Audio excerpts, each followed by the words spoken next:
आज खाण्यासाठी एका अगदी खास जागी चाललो आहोत। मागचा व्हिडिओ तुमच्या लक्षात असेल तर तुम्हाला कळलं असेल की आम्ही कुठे चाललो आहोत।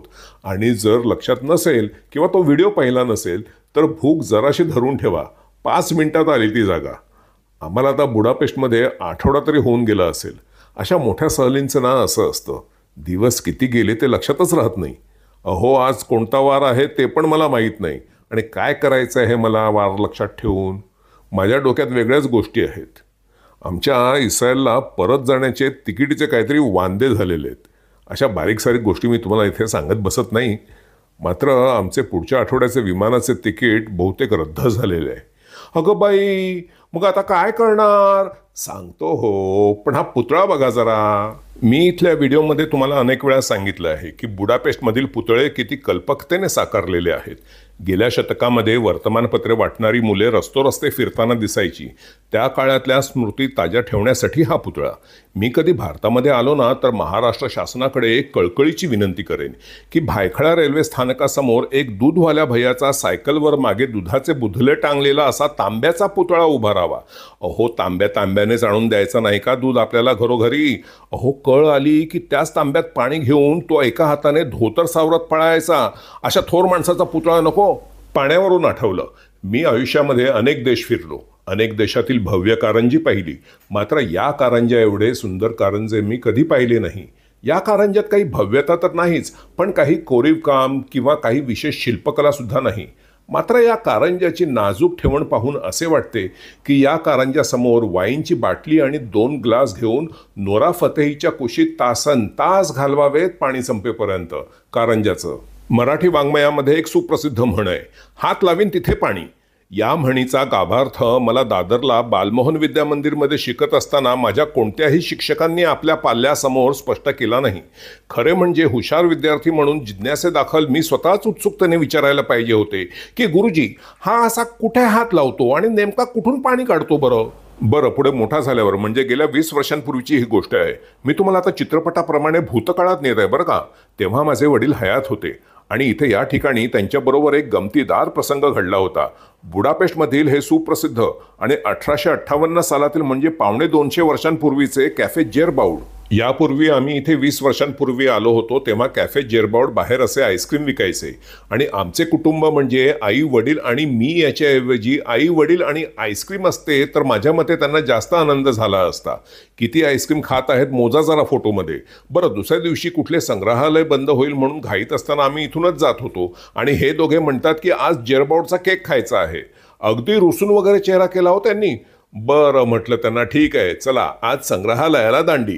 त्याबरोबर दोघेही 2 केकांसारखे असे गोड हसू लागले। वडिलांनी मेन्यू कार्ड हातात धरून केकाच्या लांब यादीचा अभ्यास सुरू केला आणि त्याच केकांचे समक्ष दर्शन घेण्यासाठी म्हणून आई पुढे गेली।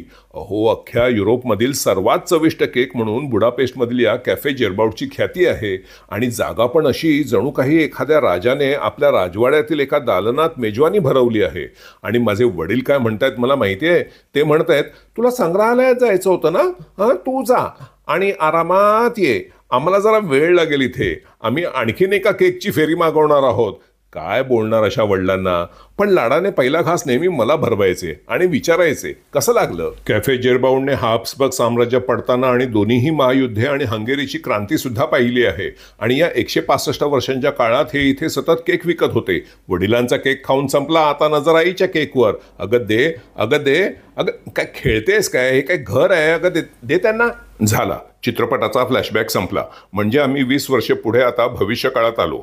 तर हा व्हिडिओ पाहायला जमलेल्या तमाम मराठी बंधूंनो, भगिनींनो आणि मातांनो, जय महाराष्ट्र। अहो, आज आई केकला नाही म्हणाली, ते सुद्धा कॅफे जेरबाउडच्या केकला। तिला कदाचित जुन्या आठवणींमुळे भावनांचा उन्हाळा वगैरे आला असावा। भावनांचा उन्हाळा नव्हे रे भावा, भावनांचा उन्माळा। गेल्या व्हिडिओमध्ये सुद्धा आम्ही त्या पांढऱ्या पुलावर गेलो होतो ना, जिथे 20 वर्षांपूर्वी वडिलांबरोबर गेलो होतो। तिला असंच काहीतरी झालं तिथे आणि दिवसभर ती जेवली नाही आणि आज पण असंच होणार की काय? पण माझ्याकडे एक हुकुमाचा एक्का आहे आणि ते म्हणजे इटालियन पद्धतीचे उपाहारगृह. इटालियन पदार्थ म्हटले की आईला नसलेली भूक सुद्धा लागते. तसं तिला भारतीय पदार्थ सर्वात जास्त आवडतात, पण इथे मध्यवर्ती विभागात भारतीय उपाहारगृहे क्वचितच दिसतात. ओ कुलकर्णी, त्या पोरीकडे काय बघताय? मी उन्हाळ्याचं सांगत आहे आणि तुम्हाला एकदम तिकडे उफाळून आलंय. तर मी काय सांगत होतो, खाण्याबद्दल माझं आईसारखं नाही. मला फ्रेंच उपाहारगृहामध्ये घेऊन चला. घेऊन चला म्हणालो यासाठी की स्वतः जाऊन फ्रेंच उपाहारगृहामध्ये खाण्याएवढी माझी ऐपत नाही. तसं घेऊन चला म्हणजे कोणी दुसऱ्याने नेले तर मला कोणतेही उपाहारगृह साखरेपेक्षाही गोड लागते. हे वपियानो उपाहारगृह जगात याच्या 30पेक्षाही जास्त देशात शाखा आहेत. याचं एक वैशिष्ट्य म्हणजे येथील अन्नपदार्थ आपण मागवल्यानंतरच बनवायला घेतले जातात. सर्व अन्न घटक ताजे वापरले जातात आणि आपल्याला ते बघायला सुद्धा मिळतात. थोड्याच वेळात मी तिथे आणायला जाईन ना, तेव्हा दाखवीन मी तुम्हाला. बरं, संध्याकाळचे इथे जरा वारे सुटलेत, थोडा गारवा पण पडलाय. बरं झालं मी आईसाठी पिशवीमध्ये जॅकेट ठेवत होते. आईला थंडी सहन होत नाही आणि खाण्यापिण्याची मजा घ्यायची म्हणजे नीट व्यवस्थित आणि आनंदाने बसावे माणसाने, नाही का? आईसाठी दुसरं आणखीन एक सहलीचे जॅकेट मी नेहमी जवळ ठेवतो. आता गरज लागली म्हणून घालतो. मात्र पोलक्यासारखं घट्ट झालंय मला. ओ कुलकर्णी, तुमची तंद्री कुठे? माझ्या पोलक्याबद्दल सांगत आहे. या कुलकर्णींचं कधी कुठे काय घट्ट होईल काय सांगता येत नाही. आता आम्ही इथे काय काय खायला मागवलं आहे हे मी तुम्हाला सांगत बसत नाही. मात्र एखाद्या पदार्थाचा मनोरंजक इतिहास किंवा काही गोष्ट असेल ना तर ती मला सांगायला नेहमी आवडते. आईने पास्ता कार्बोनारा मागवलाय. कार्बोनाराचे प्रमुख घटक म्हणजे बेकनचे तुकडे, कांदा, अंड्याचे बलक आणि चीज आणि काही बारीक सारीक गोष्टी. पण याला कार्बोनारा या नावामागे छान गोष्टी आहेत. कार्बोनारा म्हणजे कार्बन म्हणजेच काळं, पण या पदार्थामध्ये तर काही काळं नसतं. तर पूर्वीच्या काळी जे खाण कामगार होते त्यांच्यामध्ये हा पदार्थ अगदी लोकप्रिय झाला. केवळ बनवायला सोपं म्हणून नाही, तर ह्याच्यामध्ये कॅलरीज भरपूर आणि दिवसभर परिश्रम करणाऱ्या खाण कामगारांना त्यापासून पुरेशी ऊर्जा उपलब्ध. त्या खाणीच्या काळ्या रंगावरून या पदार्थाचे नाव कार्बोनारा असे पडले. हाच कार्बोनारा तुम्ही इटलीमधील महागड्या अशा शेफ उपाहारगृहात जाणार असाल तर पुढील सांगतो ती सूचना बाळगा.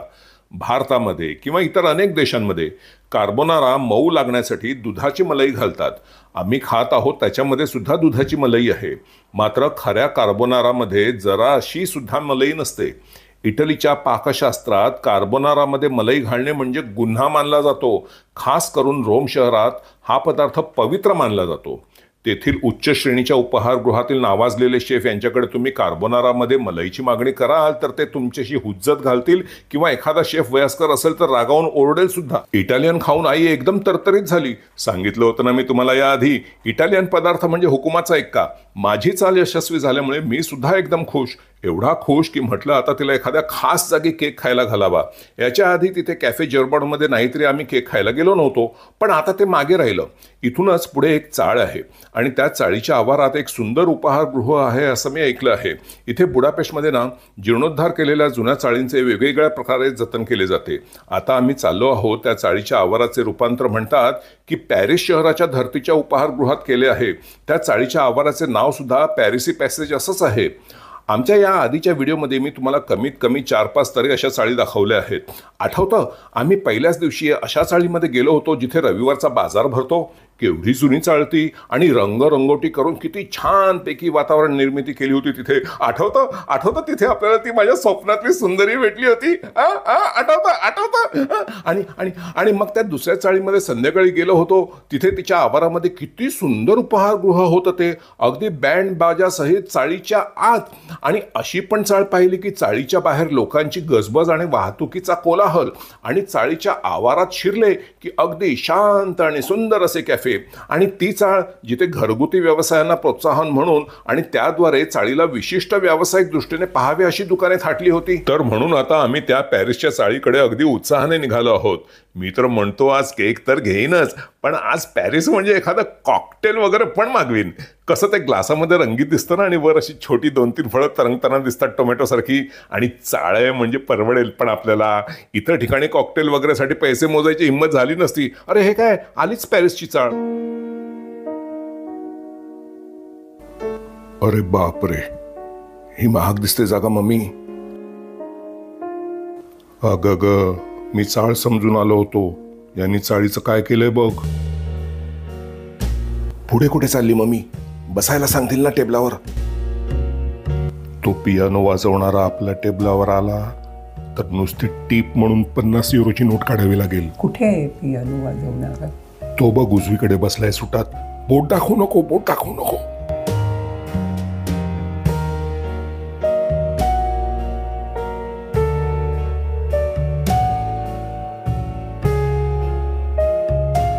सकाळपासून तर मोठ्या तावातावाने बोलत होतास, आता कुठे गाडी अडली? या चाळीत येऊन पुंगी वाजली माझी. किमती तर बघून घे थोड्या. माझ्या डोळ्यासमोर अंधारी आलीये.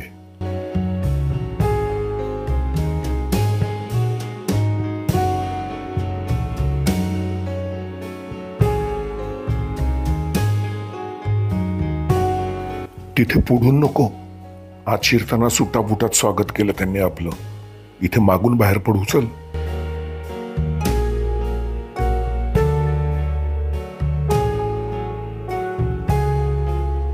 हात दे जरा, इथे काही धरायला नाहीये.